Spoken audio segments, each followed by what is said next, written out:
Hello everyone, आज हम पढ़ने वाले हैं क्लास 10th हिस्ट्री का चैप्टर नंबर 2 जिसका नाम है नेशनलिज्म इन इंडिया। तो सबसे पहले हम ये समझते हैं कि नेशनलिज्म इन इंडिया का मतलब क्या होता है। तो नेशनलिज्म का मतलब होता है अपने देश के प्रति प्यार और गर्व की भावना होना, जिसे हम आसान भाषा में देशभक्ति भी कह सकते हैं। तो आखिर हमारे देश इंडिया के लोगों के बीच में देशभक्ति की भावना कैसे पैदा हुई और इस फीलिंग को पाने के लिए हमारे देश के लोगों ने क्या क्या स्ट्रगल किया, चलिए जानते हैं इस वीडियो में।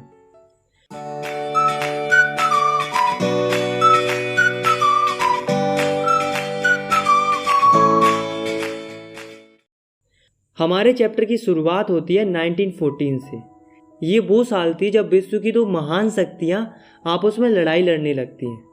एक तरफ थी अलाइड पावर्स और दूसरी तरफ थी सेंट्रल पावर्स। अलाइड्स पावर्स में थे रूस, ब्रिटेन, अमेरिका, जापान, ये देश आते थे। और सेंट्रल पावर में ऑस्ट्रो हंगेरियन, जर्मनी और ऑटोमन एम्पायर आते थे। तो ये दोनों ही पावर आपस में लड़ाई लड़ रही थी और इसी लड़ाई को वर्ल्ड वॉर फर्स्ट के नाम से जाना गया। अब आप लोग जरा ध्यान दो, इसमें जो ब्रिटेन है वो भी ये लड़ाई लड़ रहा था।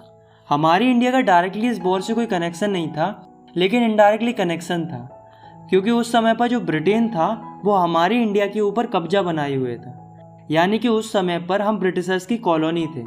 चूँकि ब्रिटिशर्स इस वॉर को लड़ रहे थे और हम ब्रिटिशर्स की कॉलोनी थे, इसलिए इस वॉर का इम्पैक्ट हमारी इंडिया के ऊपर भी पड़ रहा था। अब क्या इम्पैक्ट पड़ रहा था, चलिए जानते हैं। Impact of first world war on India. पहला कि जो ब्रिटिशर्स थे वो वॉर लड़ रहे थे, जिस वजह से वो अपना डिफेंस एक्सपेंडिचर बढ़ा रहे थे और उसके लिए उन्हें पैसों की ज़रूरत थी। तो इसके लिए जो ब्रिटिश गवर्नमेंट थी वो कस्टम ड्यूटीज़ बढ़ा देती है और इनकम टैक्स इंट्रोड्यूस कर देती है। टैक्स बढ़ाने के कारण महंगाई बढ़ती जा रही थी। हर वस्तु की कीमत लगभग दुगनी हो चुकी थी, जिसके कारण लोग बहुत परेशान थे। लोगों का बुरा हाल था। ऊपर से जो ब्रिटिश गवर्नमेंट थी वो इंडियन लोगों को ज़बरदस्ती ब्रिटिश आर्मी में भर्ती कर रही थी, जिस वजह से लोगों को बहुत गुस्सा आ रहा था। हमारे देश के लोग परेशान तो थे ही, ऊपर से जो प्रकृति थी वो भी हमारा साथ नहीं दे रही थी। 1918-19 और 1920-21 की जो फसलें थी वो बरसात ना होने के कारण खराब हो जाती हैं और देश में खाने की कमी हो जाती है, जिस वजह से लोग भूखे मरने लगते हैं। और साथ में यही वो समय था जब देश में एक महामारी फैल रही थी जिसका नाम था इन्फ्लुएंजा एपिडेमिक, जिससे कई सारे लोग मर जाते हैं। दोस्तों, 1921 के सेंसस के हिसाब से ये बताया जाता है कि इंडिया के लगभग 13 मिलियन लोग मर जाते हैं इस भुखमरी और इस महामारी के कारण।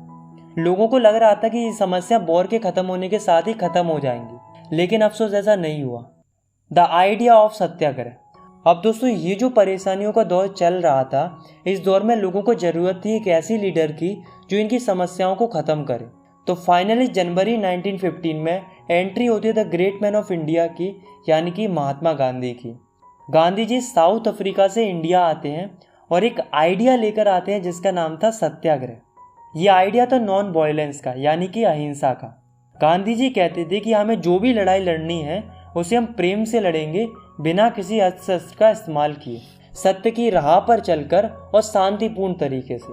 गांधी जी ने इंडिया आने से पहले साउथ अफ्रीका में 1906 में अपना सबसे पहला सत्याग्रह आंदोलन ऑर्गेनाइज किया था, जो कि साउथ अफ्रीका के रेसिज्म सिस्टम के खिलाफ था। गांधी जी का यह आंदोलन सफल रहा था और उनके इस नए आइडिया की वजह से उन्हें साउथ अफ्रीका में खूब पॉपुलैरिटी मिली थी। और फिर जब वो इंडिया आए तो उन्होंने भारत में भी 3 अलग अलग जगहों पर सत्याग्रह आंदोलन स्टार्ट किए। तो भारत के अंदर गांधी जी ने सबसे पहला सत्याग्रह आंदोलन 1917 में स्टार्ट किया था, जो कि था चंपारण, बिहार में। तो ये लॉन्च किया गया था इंडिगो फार्मर्स के लिए। उस समय पर क्या हो रहा था कि जो ब्रिटिशर्स थे वो इन फार्मर्स को फोर्स करते थे इंडिगो की फसल उगाने के लिए, यानी कि नील की फसल उगाने के लिए। और जहाँ कहीं भी ये फसल उगाई जाती थी वो ज़मीन बंजर हो जाती थी। ऊपर से जो ब्रिटिशर्स थे वो इन किसानों को पैसे भी कम दे रहे थे। मतलब एक तो किसानों की ज़मीन भी खराब हो रही थी, ऊपर से उन्हें पैसे भी कम मिल रहे थे। तो इस बात से जो किसान थे वो परेशान थे। तो यहाँ पर गांधी जी क्या करते हैं, सारे किसानों को इंस्पायर करते हैं और मिलकर स्ट्रगल करते हैं और आवाज़ उठाते हैं इस प्लांटेशन सिस्टम के खिलाफ। तो यहाँ पर सक्सेस मिलने के बाद 1917 में ही गांधी जी जाते हैं गुजरात के खेड़ा डिस्ट्रिक्ट में। वहाँ पर वो देखते हैं कि यहाँ पर भी किसानों की कंडीशन ख़राब है। वहाँ के किसानों के साथ क्या हो रहा था कि उनकी जो फसलें थी वो ख़राब हो गई थी और एक प्लग नाम की बीमारी भी फैल रही थी वहाँ पर, जिस वजह से जो किसान थे वो टैक्स या रेवेन्यू नहीं दे पा रहे थे ब्रिटिश गवर्नमेंट का। तो गांधी जी इन फार्मर्स को सपोर्ट करते हैं और लॉन्च करते हैं अपना दूसरा सत्याग्रह और डिमांड करते हैं रिलैक्सेशन की।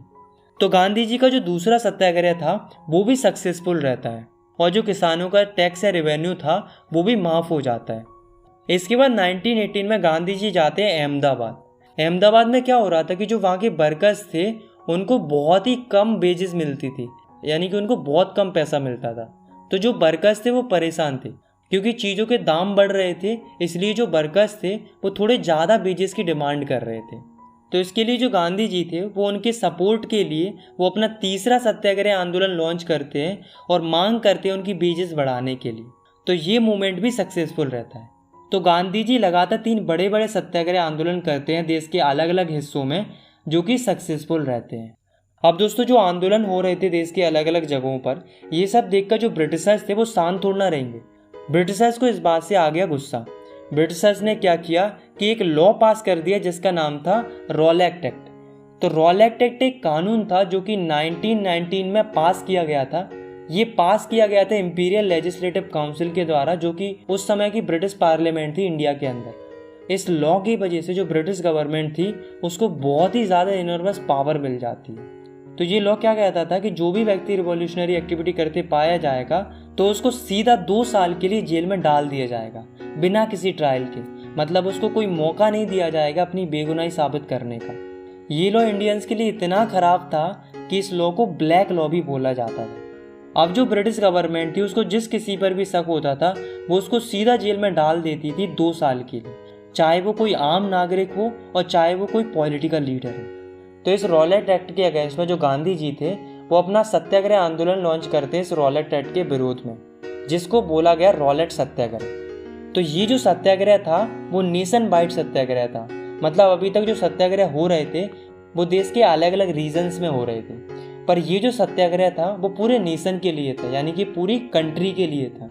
तो इस मूवमेंट की शुरुआत करते हैं गांधी जी 6 अप्रैल से। गांधी जी क्या कहते हैं कि हम 6 अप्रैल को पूरे देश के अंदर हड़ताल करेंगे, वो भी शांतिपूर्ण तरीके से। तो गांधी जी के कहने पर पूरा देश जो है वो 6 अप्रैल को हड़ताल करने लगता है। इस हड़ताल के चलते रेलवे, वर्कशॉप और दुकानों को बंद कर दिया जाता है। वर्कर्स स्ट्राइक पर चले जाते हैं। देश के अलग अलग शहरों में रैलीज ऑर्गेनाइज की जाती हैं। ये देखकर जो ब्रिटिशर्स थे वो डर जाते हैं। उन्हें डर था कि कहीं ये लोग कम्युनिकेशन लाइन को खराब ना कर दें। इससे बचने के लिए जो ब्रिटिश गवर्नमेंट थी वो पॉलिटिकल लीडर्स को पकड़ना शुरू कर देती है। अमृतसर के बहुत सारे पॉलिटिकल लीडर्स को जेल में डाल दिया जाता है और गांधी जी को दिल्ली जाने से रोक दिया जाता है। यहाँ तक सब ठीक था, लेकिन 10 अप्रैल को जो ब्रिटिश पुलिस होती है वो अमृतसर में एक शांतिपूर्ण जुलूस पर गोली चला देती है। इसके बाद लोगों को बहुत गुस्सा आता है और वो बैंकों पर, पोस्ट ऑफिसेज पर, रेलवे स्टेशन पर हमला कर देते हैं और तोड़फोड़ मचा देते हैं। सिचुएशन बहुत ज़्यादा ख़राब होने लगती है। इन हमलों को देखकर जो ब्रिटिश गवर्नमेंट होती है वो मार्शल लॉ लगा देती है। मार्शल लॉ लगने के बाद अब जो पावर थी वो मिलिट्री के पास पहुंच जाती है और उस समय पर मिलिट्री की जो कमांड थी वो थी जनरल डायर के पास। अब होता क्या है कि 13 अप्रैल का दिन था। इस दिन बहुत सारे लोग जलियांवाला बाग, जो कि अमृतसर में है, वहाँ पर इकट्ठे होते हैं। इस बाग में बैसाखी का मेला लगा हुआ था, तो ज़्यादातर लोग बैसाखी का मेला मनाने के लिए आए थे। ये लोग इनोसेंट थे, इन्हें नहीं पता था कि मार्शल लॉ नाम का कोई लॉ लगा हुआ है। तो ये सारे लोग चैन से बैसाखी का मेला मना रहे थे। पर इस बाग में कुछ लोग ऐसे भी थे जो रॉलेट एक्ट के अगेंस्ट में प्रोटेस्ट कर रहे थे। तो जब जनरल डायर को ये सब पता चला कि जलियांवाला बाग में बहुत सारे लोग इकट्ठे हुए हैं, तो वो अपनी मिलिट्री के साथ आता है और बाग के सारे दरवाजों को बंद करवा देता है और लोगों के ऊपर अंधाधुंध गोलियां चलवा देता है, जिस वजह से बहुत सारे इनोसेंट लोगों की जान चली जाती है। इसी इंसिडेंट को बोला जाता है जलियांवाला बाग मैसेकर। इस इंसिडेंट ने पूरे देश को हिलाकर रख दिया था। नॉर्थ इंडिया के बहुत सारे शहरों के लोग सड़कों पर आ जाते हैं, हड़तालें होने लगती हैं, जनता और पुलिस के बीच में क्लैशेस होने लगते हैं, लोग गवर्नमेंट बिल्डिंग्स पर हमला कर देते हैं। मतलब बहुत ही ज़्यादा कॉम्प्लेक्स सिचुएशन होने लगती है। ये देखकर जो ब्रिटिश गवर्नमेंट होती है वो भी उतनी ही सख्ती से इंडियंस को दबाना शुरू कर देती है। उन पर नाक रगड़वाई जाती है, उन्हें क्राउल कराया जाता है, उन्हें सल्यूट करने के लिए फोर्स किया जाता है, लोगों को कोड़े मारे जाते हैं, कई सारे गाँव के ऊपर बम गिराए जाते हैं। गांधी जी कभी नहीं चाहते थे वॉयलेंस हो, यानी कि लड़ाई दंगे हो। ये सब देखकर गांधी जी को बहुत बुरा लगता है और वो रॉलेट सत्याग्रह को बंद करा देते हैं और अपना आंदोलन वापस ले लेते हैं। अब यहाँ पर गांधी जी को लगता है कि अगर हमें अंग्रेजों से लड़ाई लड़नी है तो हमें और बड़ा आंदोलन करने की ज़रूरत है, पर इसके लिए हिंदू और मुस्लिम का एक होना ज़रूरी है। अगर हिंदू और मुस्लिम एक हो गए तो जो मूवमेंट होगा वो और बड़ी स्केल पर होगा। तो चलिए अब हम देखते हैं कि हिंदू और मुस्लिम एक कैसे होते हैं। जो हिंदू थे वो डिमांड कर रहे थे स्वराज की, यानी कि इंडिपेंडेंस की, और वो लड़ाई लड़ रहे थे ब्रिटिशर्स के खिलाफ। वहीं जो मुस्लिम थे वो उस समय पर खिलाफत इशू पर काम कर रहे। तो ये खिलाफत इशू क्या था? देखो, वर्ल्ड वॉर फर्स्ट में बहुत सारी कंट्रीज आपस में लड़ रही थी। ऐसे ही जो ब्रिटेन था और जो टर्की था वे भी आपस में लड़ रहे थे। उस समय पर टर्की का जो राजा था वो था कैलीफट, जिसे हिंदी में बोला जाता है खलीफा। ये जो राजा था वो इस्लामिक हेड माना जाता था और जितने भी मुस्लिम्स थे वो इनकी बहुत ही ज़्यादा रिस्पेक्ट करते थे। तो होता क्या है कि इस वॉर में टर्की हार जाता है और ब्रिटेन जीत जाता है। अब जनता में एक अफवाह फैलने लगती है कि जो ब्रिटेन है वो टर्की के राजा के ऊपर यानी कि खलीफा के ऊपर एक हार्श ट्रीटी इम्पोज करने वाला है, मतलब ऐसे कानून लाने वाला है जो कि खलीफा के लिए बहुत बुरे होंगे। तो इस बात से जो इंडियन मुस्लिम्स थे उनको बहुत बुरा लग रहा था कि उनके जो हेड है खलीफा, उनके ऊपर एक हार्श ट्रीटी इम्पोज की जा रही है। इस बात से जो इंडियन मुस्लिम्स थे उनको ब्रिटिशर्स के ऊपर बहुत ज़्यादा गुस्सा आ रहा था। अब आपने एक चीज़ नोटिस की कि हिंदूज़ की दुश्मनी ब्रिटिशर्स के साथ थी और अब मुस्लिम्स की दुश्मनी भी किससे हो गई थी? ब्रिटिशर्स से हो गई थी। तो जब यहाँ पर हमारा दुश्मन एक था तो क्यों ना दोस्त बना जाए। गांधी जी को ये एक अच्छी अपॉर्चुनिटी लगती है हिंदू और मुस्लिम को एक करने के लिए। तो होता क्या है कि मार्च 1919 में बॉम्बे के अंदर एक कमेटी बनाई जाती है जिसका नाम था खिलाफत कमेटी। ये फॉर्म की जाती है कई सारे मुस्लिम लीडर्स के द्वारा, जिनमें से दो मेन लीडर थे जिनका नाम था मोहम्मद अली और शौकत अली।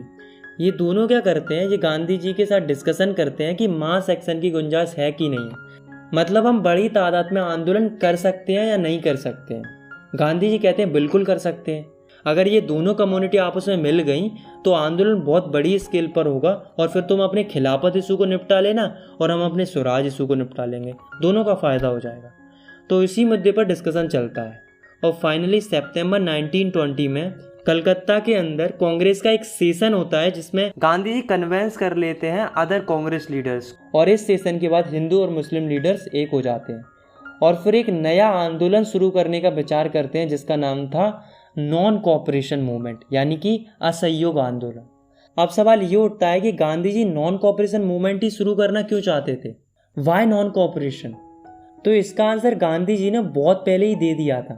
गांधी जी ने 1909 में अपनी बुक हिंद स्वराज में बताया था कि जो ब्रिटिशर्स थे वो इंडिया में इसलिए रूल कर पाए क्योंकि लोगों ने उनके साथ कोऑपरेट किया था, यानी कि उनका सहयोग किया था। और अगर इंडिया के लोग ब्रिटिशर्स के साथ कोऑपरेट करना बंद कर दें तो 1 साल के अंदर ही ब्रिटिश रूल खत्म हो जाएगा और हमारे देश के लोगों को स्वराज मिल जाएगा। इसलिए गांधी जी चाहते थे इंडियंस ब्रिटिशर्स के साथ कोऑपरेट ना करें। इसलिए गांधी जी मुस्लिम लीडर्स के साथ मिलकर नॉन कोऑपरेशन मूवमेंट स्टार्ट करना चाहते थे। अब देखते हैं इस नॉन कोऑपरेशन मूवमेंट के लिए गांधी जी क्या कहते हैं। तो गांधी जी कहते हैं कि सबसे पहले तो गवर्नमेंट के दिए हुए जो टाइटल्स हैं उनको सरेंडर करना होगा। दूसरी चीज़ ये बोलते हैं कि जो ब्रिटिश गवर्नमेंट की सर्विसेज है उनको बायकॉट करना होगा, जैसे कि civil services, army, police, courts, legislative councils, school and foreign goods, इन सबको छोड़ना पड़ेगा। ना ही इन सर्विसेज का इस्तेमाल करेंगे और ना ही इन सर्विसेज के लिए काम करेंगे।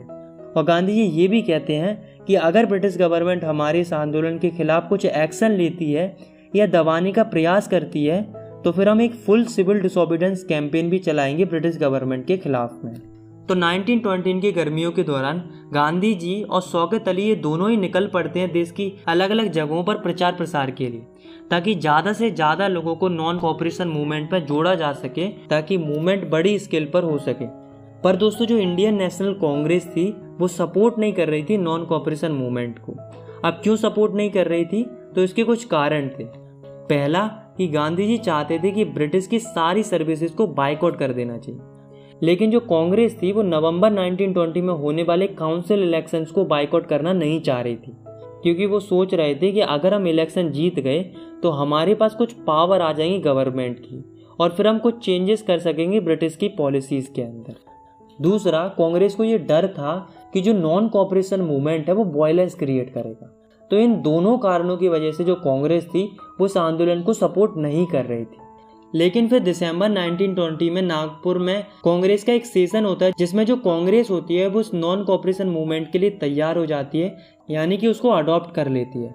मतलब अब आंदोलन करने के लिए गांधी जी को मुस्लिम्स का सपोर्ट भी मिल गया था और कांग्रेस का सपोर्ट भी मिल गया था। मतलब अब गांधी जी पूरी तरीके से तैयार थे आंदोलन की शुरुआत करने के लिए। तो फाइनली जनवरी 1920 में नॉन कोऑपरेशन मूवमेंट को स्टार्ट कर दिया जाता है। सेकंड टॉपिक है हमारा differing strands with in the movement. तो चलिए अब हम देखते हैं कि ये आंदोलन आगे कैसे बढ़ता है और इस आंदोलन के अंदर क्या क्या होता है। तो सबसे पहले हम देखते हैं the movement in the towns. मतलब टाउन्स यानी कि शहरों में ये आंदोलन किस तरीके से होता है। तो टाउन्स के अंदर सबसे ज़्यादा पार्टिसिपेट किया था मिडिल क्लास लोगों ने। तो देखो टाउन्स में होता क्या है, तो इस मूवमेंट के चलते टाउन्स में रहने वाले हज़ारों बच्चों ने गवर्नमेंट स्कूल्स और कॉलेजेस को छोड़ दिया। टीचर्स और हेडमास्टर ने रिज़ाइन कर दिया। लॉयर्स ने अपनी लीगल प्रैक्टिसेस देना बंद कर दिया। ऑल पॉलिटिकल पार्टीज़ ने इलेक्शंस को बाइकआउट कर दिया। फॉरेन गुड्स को बाइकआउट कर दिया। लिकर शॉप्स को पिट कर दिया गया, मतलब लोगों को लिकर शॉप में जाने से रोक दिया गया। और फॉरेन क्लॉथ्स को जला दिया गया। अब इन सब कारणों की वजह से होता क्या है कि इंपोर्ट ऑफ फॉरेन क्लॉथ्स आधा हो जाता है। मतलब फॉरेन से जो कपड़े आते थे वो 1921 एंड 1922 के बीच में उनका इंपोर्ट आधी मात्रा में होने लगता है। और जो मर्चेंट्स और ट्रेडर्स होते हैं वो फॉरेन गुड्स को खरीदना और बेचना बंद कर देते हैं, जिस वजह से इंडियन टेक्सटाइल मिल्स और हैंडलूम्स का प्रोडक्शन बढ़ जाता है, यानी कि काफ़ी मात्रा में स्वदेशी कपड़ों का बनना शुरू हो जाता है। और अब जो इंडियन लोग थे वो फॉरेन क्लॉथ्स को छोड़कर इंडियन क्लॉथ्स यानी कि खादी कपड़ों को पहनना शुरू कर देते हैं। तो दोस्तों यहाँ तक आपको लग रहा होगा कि ये जो नॉन कोऑपरेशन मूवमेंट है वो शहरों के अंदर बहुत अच्छे से चल रहा है। लेकिन अफसोस ऐसा नहीं था। धीरे धीरे क्या होता है कि जो नॉन कोऑपरेशन मूवमेंट था वो शहरों के अंदर धीरे धीरे कमज़ोर पड़ने लगता है, यानी कि स्लो डाउन होने लगता है। अब स्लो डाउन क्यों होने लगता है, तो इसके पीछे कारण थे।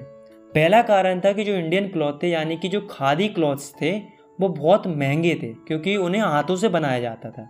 इसलिए जो गरीब लोग थे उन्हें मजबूरीवश फॉरेन क्लॉथ्स को खरीदना पड़ रहा था, क्योंकि वो सस्ते थे, क्योंकि वो मशीन से बनते थे। दूसरा कारण था कि इंडियन इंस्टीट्यूशंस की कमी थी। मतलब कि इंडिया के खुद के कोई स्कूल्स और कॉलेजेस नहीं थे, सब ब्रिटिशर्स के थे। तो उस समय पर कोई भी अल्टरनेटिव नहीं था, जिस वजह से सारे स्टूडेंट्स और टीचर्स ने मजबूरी में आकर फिर से गवर्नमेंट स्कूल्स और कॉलेजेस को ज्वाइन करना शुरू कर दिया।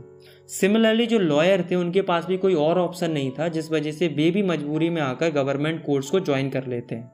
तो दोस्तों इन्हीं कारणों की वजह से जो ये मूवमेंट था वो सिटीज़ के अंदर धीरे धीरे कमज़ोर पड़ने लगा था, यानी कि स्लो डाउन होने लगा था। Rebellion in country side. अब हम देखते हैं कि कंट्री साइड में यानी कि ग्रामीण इलाकों में ये मूवमेंट किस तरीके से चल रहा था। तो ग्रामीण इलाकों में दो आंदोलन चल रहे थे। एक था पीजेंट्स का यानी कि किसानों का, और दूसरा था ट्राइबल पॉपुलेशन का यानी कि आदिवासी लोगों का। तो सबसे पहले हम देखते हैं किसानों का आंदोलन। तो इसके लिए हम देखते हैं अवध का केस। तो सिचुएशन क्या थी कि जो किसान थे वो बहुत ज़्यादा परेशान थे। किन से परेशान थे? तुलकदारों, जो बड़े बड़े लैंडलॉर्ड्स होते थे उनसे परेशान थे। अब क्यों परेशान थे? क्योंकि वो काफ़ी ज़्यादा रेंट चार्ज करते थे किसानों से, और वे बेगार भी कराते थे, मतलब कि किसानों पर काम भी कराते थे और उसका उन्हें कोई पैसा भी नहीं देते थे। ये समस्या केवल अवध की नहीं थी बल्कि पूरी कंट्री की थी, लेकिन फ़िलहाल हम अवध का एग्जाम्पल ले रहे हैं इसलिए हम अवध की बात करते हैं। तो जो सारे किसान होते हैं वो डिमांड करते हैं किस चीज़ के लिए?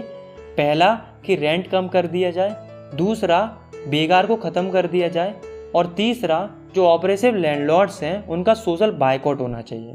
और इन सब में किसानों की मदद करते हैं बाबा रामचंद्र, जो कि एक सन्यासी थे जिन्होंने फीजी में एज अ इंडेंचुरल लेबर काम भी किया था। तो बाबा रामचंद्र और सारे किसान मिलकर जो तुलकदार और लैंडलॉर्ड्स थे उनके अगेंस्ट में अपनी डिमांड्स मनवाने के लिए मूवमेंट स्टार्ट करते हैं, जिसमें ये क्या करते हैं? ये करते हैं नाई धोबी बंद। मतलब जितने भी ऑपरेसिव लैंडलॉर्ड्स थे उनको बेसिक सर्विसेज देना बंद कर देते हैं, जैसे कि जो बार्बर्स थे वो इनके बाल काटना बंद कर देते हैं, और जो वॉशरमैन थे वो इनके कपड़े धोना बंद कर देते हैं। मतलब जो बेसिक सर्विसेज होती हैं उन्हें ही देना बंद कर देते हैं। जैसा कि आपको नाम से ही पता चल रहा होगा, नाई धोबी बंद। समझ रहे हो? नाई धोबी बंद। अब यहाँ पर एक नए लीडर की एंट्री होती है जिनका नाम था पंडित जवाहरलाल नेहरू। तो पंडित जवाहरलाल नेहरू और बाबा रामचंद्र ये दोनों मिलकर एक किसान सभा भी बनाते हैं जिसका नाम था अवध किसान सभा, जो कि किसानों की मदद के लिए अक्टूबर 1920 में बनाई गई थी। ये सभा इतनी अच्छी साबित हुई कि एक महीने में इसकी 300 से ज़्यादा ब्रांचेस खुल जाती हैं आसपास के गाँवों में। तो दोस्तों ये जो किसानों का आंदोलन चल रहा था वो धीरे धीरे वॉयलेंट होने लगता है। जो स्मॉल पीजेंट्स होते हैं वो तुलकदार और मर्चेंट्स के घरों पर अटैक कर देते हैं, बाजारों को लूट लेते हैं, ग्रेन्स को इकट्ठा कर लेते हैं। और तो और जो लोकल लीडर्स थे वो ऐसी अफवाह फैला रहे थे, गांधी जी ने कहा है कि छोटे किसान बड़े किसानों की जमीनें छीन ले। मतलब जो कोई भी कुछ भी कर रहा था वो ये कह रहा था कि हम तो गांधी जी के कहने पर कर रहे हैं। तो देखा आपने धीरे धीरे जो मूवमेंट था वो वॉयलेंट होने लगा था, जिस वजह से गांधी जी को और अदर कांग्रेस लीडर को इस बात से बहुत बुरा लगता है और धीरे धीरे यहाँ पर भी ये मूवमेंट स्लो होने लगता है। अब हम देखते हैं कि ट्राइबल पॉपुलेशन में ये मूवमेंट किस तरीके से चलता है। तो आंध्र प्रदेश में एक जगह है गूडेम हिल्स के नाम से। वहाँ क्या होता है कि वहाँ की जो ट्राइबल पॉपुलेशन थी, मतलब वहाँ के जो आदिवासी लोग थे, वो अंग्रेजों से बहुत परेशान थे। क्यों परेशान थे? क्योंकि ब्रिटिशर्स ने उनकी फॉरेस्ट एरियाज क्लोज कर दिए थे, मतलब उन्हें जंगलों में जाने से रोक दिया था। और आप तो जानते ही हैं कि जो ट्राइबल पॉपुलेशन होती है वो जंगलों पर कितनी ज़्यादा डिपेंडेंट रहती है। उन्हें लकड़ियाँ चाहिए होती हैं, फ्रूट्स एंड वेजिटेबल चाहिए होते हैं, कैटल्स को चराने के लिए जगह चाहिए होती है, और ये सब उन्हें जंगलों से ही तो मिलता है। इसलिए उनका जो लाइवलीहुड था वो बहुत ज़्यादा अफेक्ट हो रहा था, क्योंकि जो आदिवासी लोग थे वो कई पीढ़ियों से जंगलों में रहना अपना अधिकार समझते थे। उन्हें लग रहा था कि ब्रिटिशर्स उनसे उनका अधिकार छीन रहे हैं। ऊपर से उन्हें बेकारी कराने के लिए भी प्रेशराइज किया जाता था, मतलब बिना पैसों के काम कराने के लिए भी फोर्स किया जाता था। इस बात से जो ट्राइबल पॉपुलेशन थी उन्हें ब्रिटिशर्स के ऊपर बहुत ज़्यादा गुस्सा आ रहा था। तो इनकी मदद के लिए एक व्यक्ति उभर के आते हैं जिनका नाम था अलूरी सीताराम राजू। ये क्लेम करते थे कि इनके पास स्पेशल पावर्स हैं प्रेडिक्शन करने की, यानी कि भविष्यवाणी करने की, और ये कहते थे कि गोली भी इनका कुछ नहीं बिगाड़ सकती। ये जो थे वो गांधी जी से बहुत ज़्यादा इंस्पायर थे। ये सबसे बोलते थे कि खादी कपड़े पहनना चाहिए, शराब नहीं पीना चाहिए, पर ये गांधी जी की एक बात के बिल्कुल खिलाफ थे। ये कहते थे कि देश को अगर आज़ादी दिलानी है तो वो नॉन वायलेंस से नहीं दिलाई जा सकती, बल्कि उसके लिए हथियार उठाने पड़ेंगे, यानी कि लड़ाई वगैरह लड़नी पड़ेगी। तो अलूरी सीताराम राजू और सारे आदिवासी लोग मिलकर 1920 में एक मूवमेंट स्टार्ट करते हैं जिसका नाम था गोरिल्ला मूवमेंट। इसमें ये लोग क्या करते हैं, ये अटैक करते हैं पुलिस स्टेशंस पर और कई सारे ब्रिटिश ऑफिशियल्स को मारने लगते हैं। लेकिन अनफॉर्चुनेटली 1924 में क्या होता है कि जो अलूरी सीताराम राजू थे वो पकड़े जाते हैं ब्रिटिश पुलिस के द्वारा और उन्हें मार दिया जाता है। लेकिन तब तक वो लोगों के लिए एक फोक हीरो बन गए थे। आज भी गूडेम हिल्स के जो लोग हैं वो इन्हें याद करते हैं। स्वराज इन प्लांटेशन। दोस्तों पहले क्या होता था कि बहुत सारे लोग असम में एज अ प्लांटेशन वर्कर काम किया करते थे टी गार्डन्स में। तो 1859 में क्या हुआ था कि एक इनलैंड इमिग्रेशन नाम का एक एक्ट पास हुआ था, जिसके मुताबिक कोई भी प्लांटेशन वर्कर्स विदाउट परमिशन के टी गार्डन को छोड़कर नहीं जा सकता था। लेकिन जब वर्कर्स को पता चला कि गांधी जी ने नॉन कोऑपरेशन मूवमेंट स्टार्ट किया है तो बहुत सारे वर्कर्स प्लांटेशन फील्ड्स को छोड़कर भागने लगते हैं। लेकिन जब ये अपने घरों की तरफ जा रहे होते हैं तब उन्हें रास्ते में ही ब्रिटिश पुलिस पकड़ लेती है और उन्हें बहुत ही बुरी तरीके से मारा जाता है। तो दोस्तों अभी तक हमने अलग अलग जगहों के मूवमेंट के बारे में देखा। हमने सिटीज़ के मूवमेंट को देखा, गांव के मूवमेंट्स को देखा, ट्राइबल और प्लांटेशन वर्कर्स के मूवमेंट को देखा। तो यहाँ पर हमें क्या देखने को मिला कि लोग गांधी जी के नॉन कोऑपरेशन मूवमेंट को अलग अलग तरीक़ों से इंटरप्रेट कर रहे थे। सब लोग अलग अलग तरह से सोच रहे थे, सबके लिए स्वराज का मतलब अलग अलग था। और हमने ये भी देखा कि धीरे धीरे ये मूवमेंट वॉयलेंट होने लगा था, यानी कि हिंसक होने लगा था। इसी दौरान 1992 में क्या होता है, एक चौरी चौरा इंसिडेंट होता है। चौरी चौरा एक जगह है गोरखपुर डिस्ट्रिक्ट में। तो यहाँ क्या होता है कि बहुत सारे लोग यहाँ पर शांतिपूर्ण तरीके से प्रदर्शन कर रहे थे, यानी कि पीसफुल डिमॉन्स्ट्रेशन कर रहे थे मार्केट के अंदर। तो जो वहाँ की लोकल पुलिस थी वो इनके ऊपर अटैक कर देती है, यानी कि इनके ऊपर लाठीचार्ज कर देती है। इस बात से लोगों को पुलिस पर गुस्सा आ जाता है और कुछ लोग पुलिस स्टेशन में जाते हैं और वहाँ पर आग लगा देते हैं, जिसमें कुछ पुलिसमैन भी मर जाते हैं। ये सब वायलेंस को देखकर गांधी जी को और बुरा लगता है और वे नॉन कोऑपरेशन मूवमेंट को विड्रॉ कर लेते हैं, यानी कि बंद करा देते हैं। तो यहाँ पर जो नॉन कोऑपरेशन मूवमेंट था वो ख़त्म हो जाता है। थर्ड टॉपिक है हमारा टुवर्ड्स सिविल डिसोबीडियंस मूवमेंट। दोस्तों नॉन कोऑपरेशन मूवमेंट के ख़त्म होने के बाद गांधी जी को ये समझ में आ जाता है कि कोई भी मास स्ट्रगल करने से पहले लोगों को प्रॉपरली ट्रेन होना ज़रूरी है। लोगों को ये पता होना चाहिए कि मूवमेंट किस तरीके से करना है और मूवमेंट का मकसद क्या है, ताकि लोग पहले की तरह गलत तरीके से इंटरप्रेट ना करें। अब दोस्तों क्या होता है कि कांग्रेस के कुछ लीडर्स को ये लगता है कि हमें मास स्ट्रगल करने की बजाय इलेक्शन में पार्टिसिपेट करना चाहिए, जिससे हम काउंसिल में ही रहकर ब्रिटिश पॉलिसीज़ को अपोज कर सकते हैं।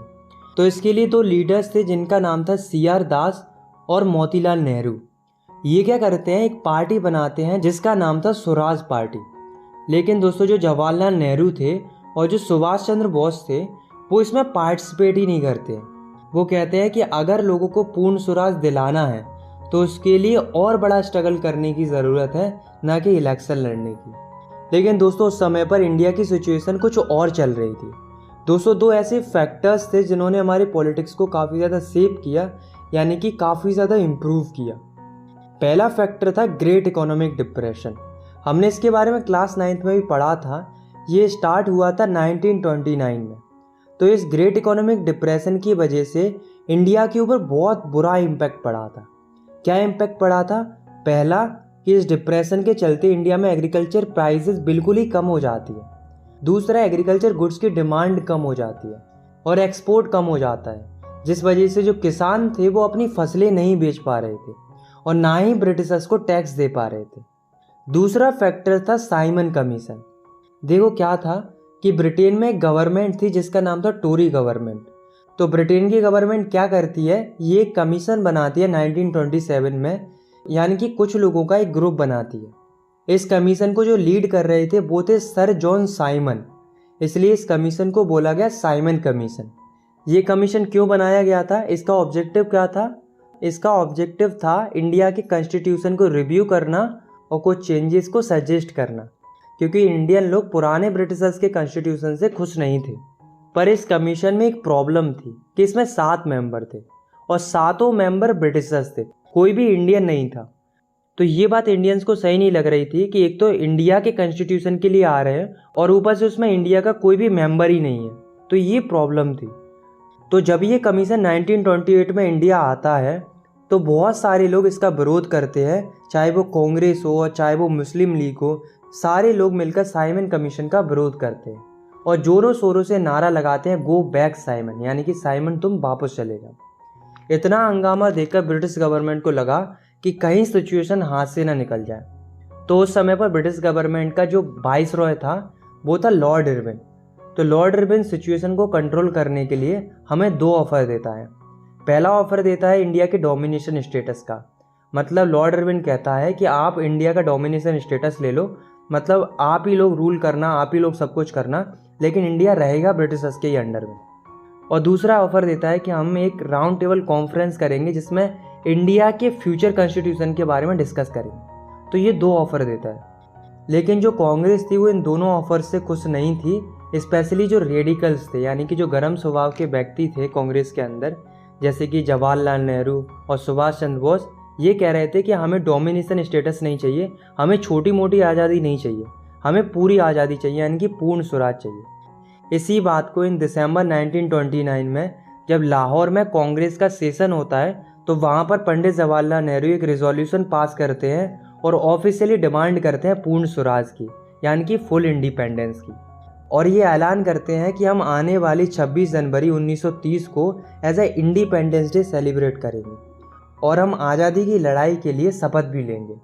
पर अफसोस इस बात को ज़्यादा टेंशन नहीं मिलता है और बहुत कम ही लोग इस डे को सेलिब्रेट करते हैं।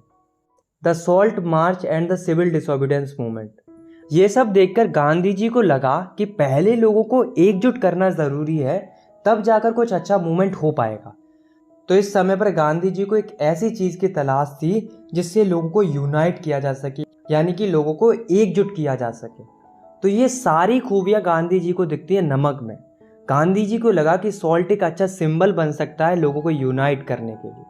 अब सवाल ये उठता है कि गांधी जी ने नमक में ऐसा क्या देखा जो उन्होंने इसे पावरफुल सिंबल बना दिया कंट्री को यूनाइट करने के। तो इसमें 3 पॉइंट है। पहला कि नमक हर कोई इस्तेमाल करता है, चाहे वो अमीर हो चाहे वो गरीब हो।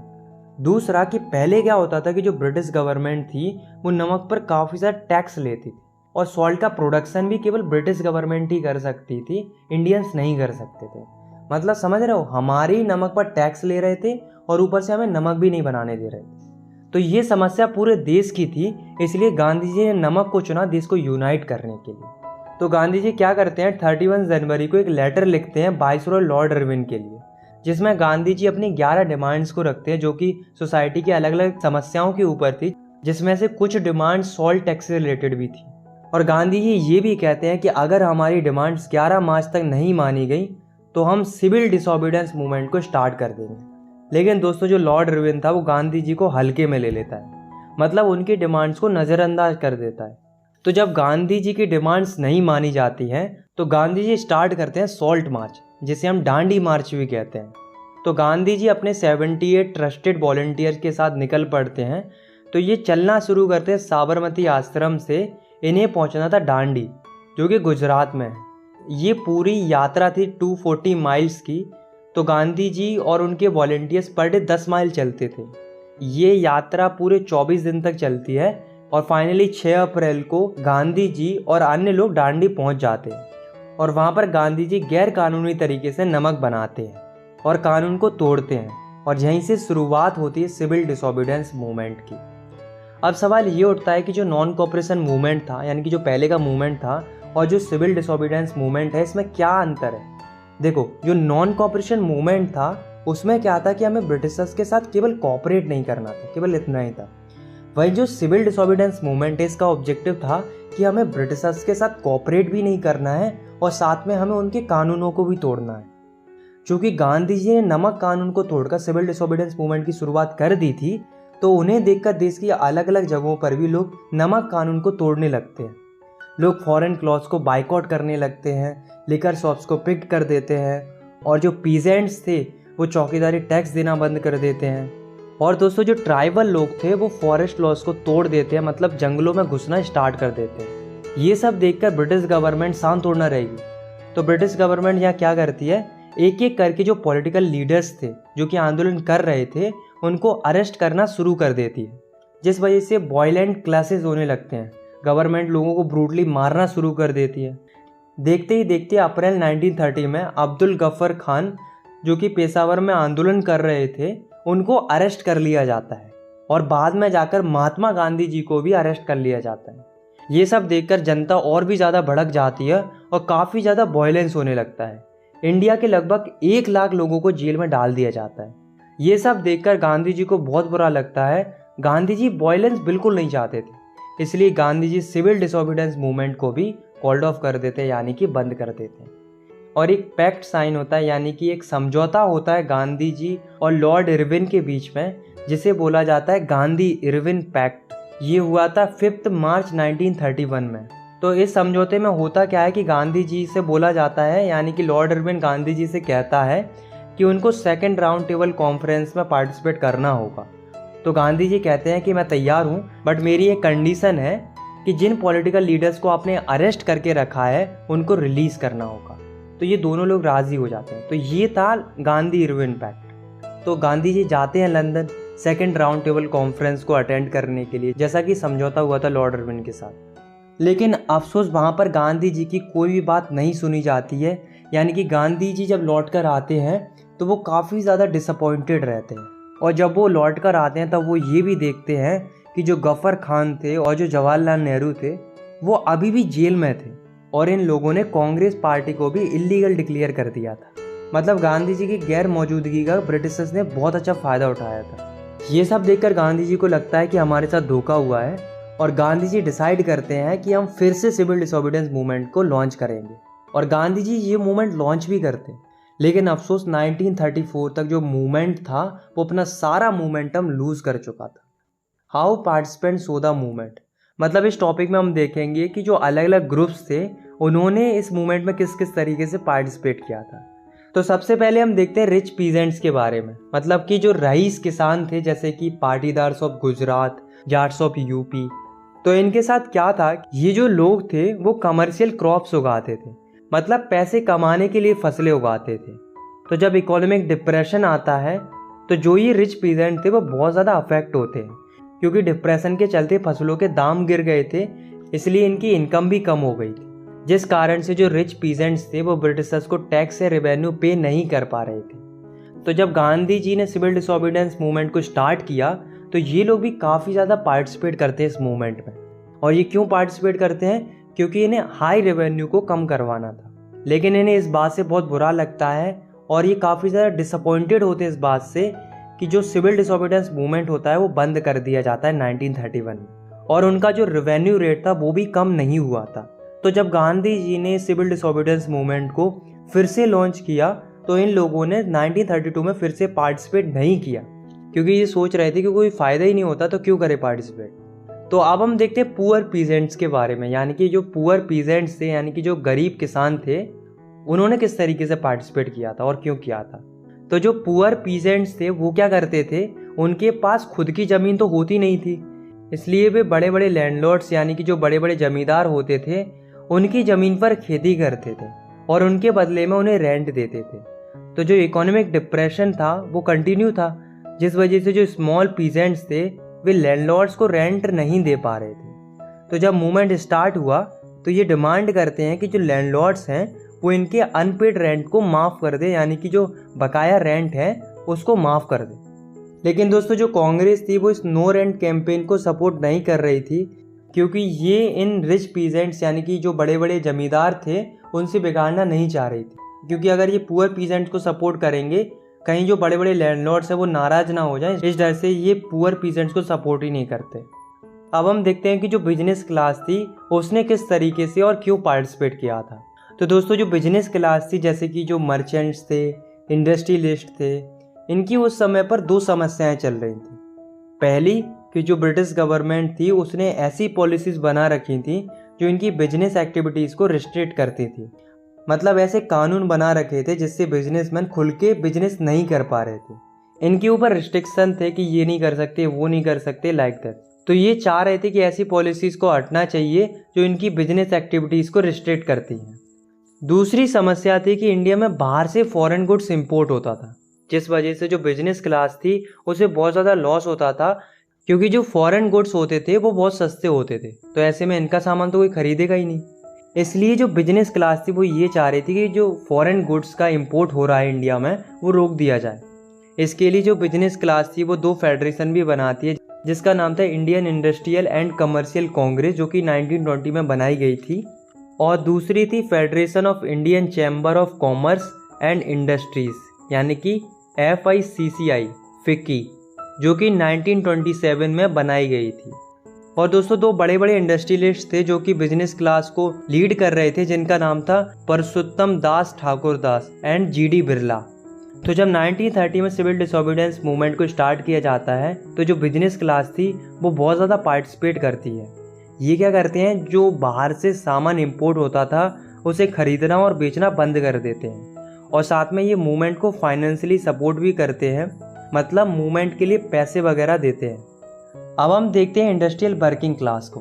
तो दोस्तों जो इंडस्ट्रियल वर्किंग क्लास थी वो सिविल डिसोबीडियंस मूवमेंट में ज़्यादा पार्टिसिपेट ही नहीं करती है, एक्सेप्ट नागपुर रीजन। और जो पार्टिसिपेट करते हैं वो गांधी जी के प्रोग्राम्स को फॉलो करते थे, like boycott foreign goods program, इन प्रोग्राम्स को फॉलो करते थे। तो उनके लिए उनका मूवमेंट ये था कि उनको जो कम वेजेस मिलती हैं वो बढ़ा दी जाएं और पुअर वर्किंग कंडीशंस हैं उनको इम्प्रूव किया जाए। बट दोस्तों जो कांग्रेस थी वो इनको सपोर्ट नहीं करती है, क्योंकि मूवमेंट में बड़े बड़े इंडस्ट्रियलिस्ट ने भी पार्टिसिपेट किया था। तो कांग्रेस ये सोच रही थी कि कहीं वर्कर्स को सपोर्ट किया तो कहीं इंडस्ट्रियलिस्ट अपना सपोर्ट वापस ना ले ले, इसलिए कांग्रेस वर्कर्स को सपोर्ट कर ही नहीं रही थी। अब हम देखते हैं पार्टिसिपेशन ऑफ वुमेन, यानी कि महिलाओं ने किस तरीके से पार्टिसिपेट किया था। तो वुमेन्स ने भी खूब पार्टिसिपेट किया था। इनफैक्ट जब गांधी जी दांडी मार्चेस कर रहे थे तो जब भी वो थोड़ा बहुत रुकते थे तो हज़ारों महिलाएं घर से बाहर आ जाती थी गांधी जी को सुनने के लिए। वुमेन्स ने काफ़ी ज़्यादा पार्टिसिपेट किया था प्रोटेस्ट मार्चेस में, इलीगल सॉल्ट मैन्युफैक्चरिंग में, और इन सब के लिए कई सारी महिलाएं जेल भी गई थी।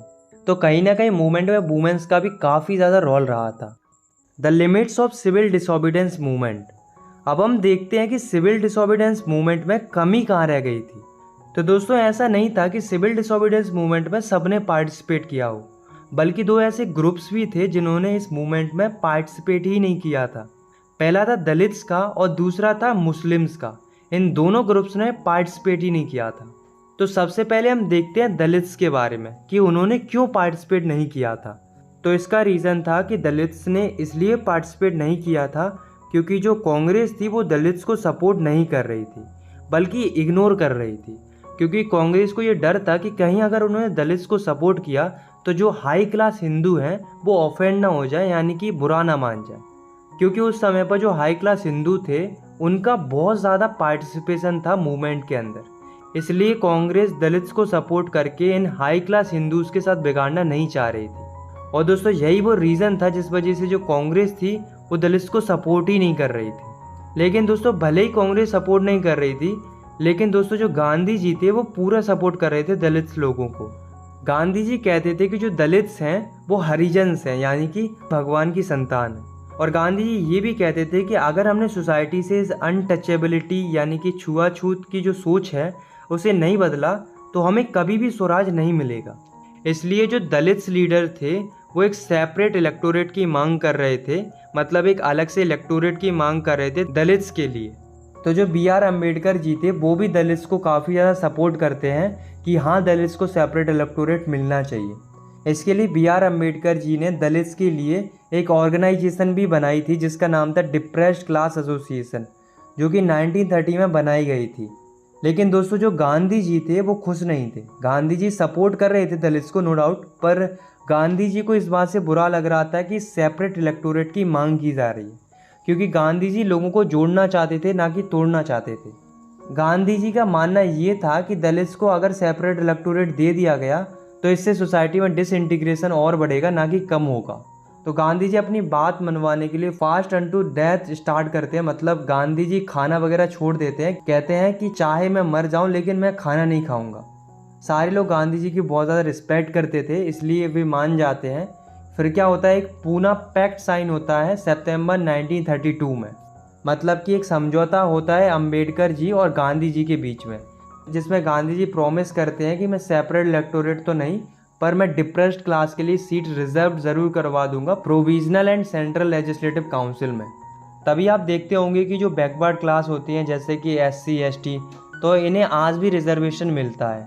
तो ये पूना पैक्ट के ही कारण हो पाया था। अब हम बात करते हैं मुस्लिम कम्युनिटी की। तो मुस्लिम कम्युनिटी ने भी सिविल डिसोबीडियंस मूवमेंट में पार्टिसिपेट नहीं किया था। अब क्यों पार्टिसिपेट नहीं किया था, इसके पीछे कारण थे। देखो, जैसा कि आप सभी को पता है कि जब नॉन कोऑपरेशन खिलाफत मूवमेंट स्टार्ट हुआ था तब हिंदूज और मुस्लिम एक साथ स्ट्रगल कर रहे थे, मतलब यूनाइटेड थे। लेकिन धीरे धीरे क्या होता है कि हिंदूज और मुस्लिम्स के बीच में टेंशन बढ़ने लगता है। क्यों बढ़ने लगता है? क्योंकि रिलीजन के बेसिस पर, यानी कि धर्म के बेसिस पर अलग अलग ऑर्गेनाइजेशन बनने लगते हैं। जैसे कि हिंदुओं के लिए एक ऑर्गेनाइजेशन था हिंदू महासभा करके, और मुस्लिम्स के लिए एक ऑर्गेनाइजेशन था मुस्लिम लीग करके। तो ये ऑर्गेनाइजेशन जब पावर में आने लगे तो इन दोनों कम्युनिटीज़ में टेंशन काफ़ी ज़्यादा बढ़ने लगा था।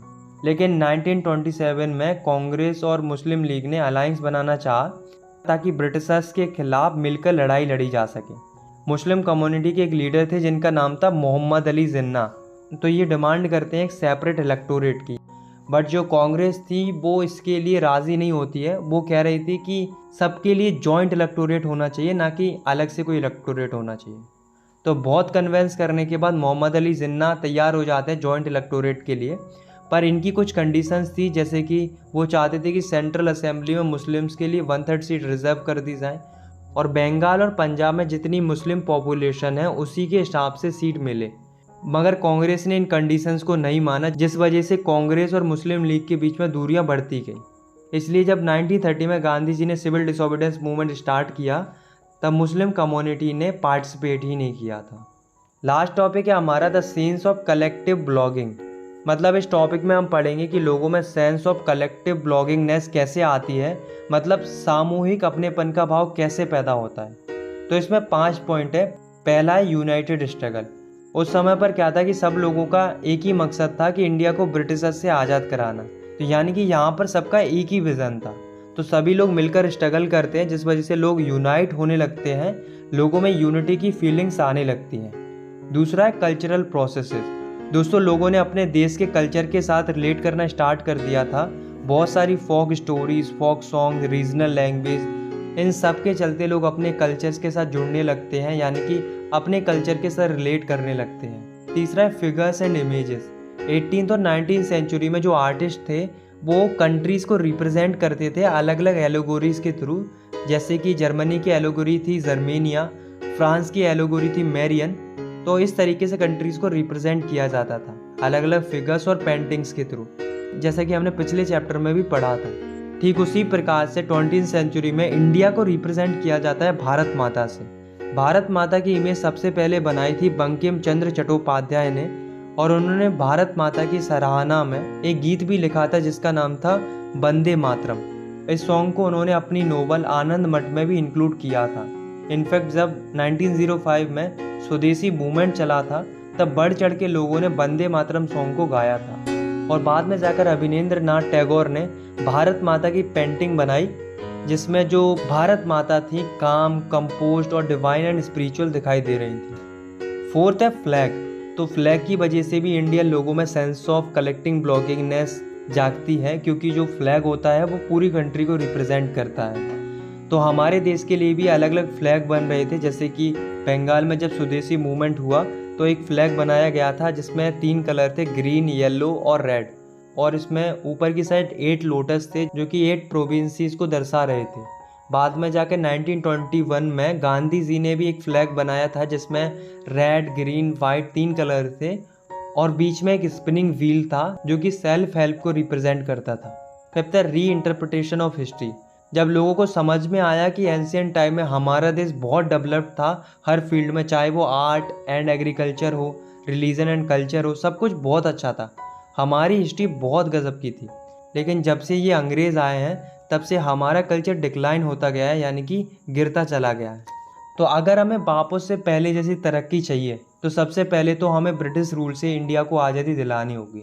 तो इस तरीके से लोगों में अपनेपन का भाव आने लगता है और धीरे धीरे नेशनलिज्म की जो फीलिंग होती है वो स्प्रेड होने लगती है, और बाद में जाकर हमारे देश को आज़ादी मिल जाती है। आई होप आपको ये वीडियो पसंद आई होगी।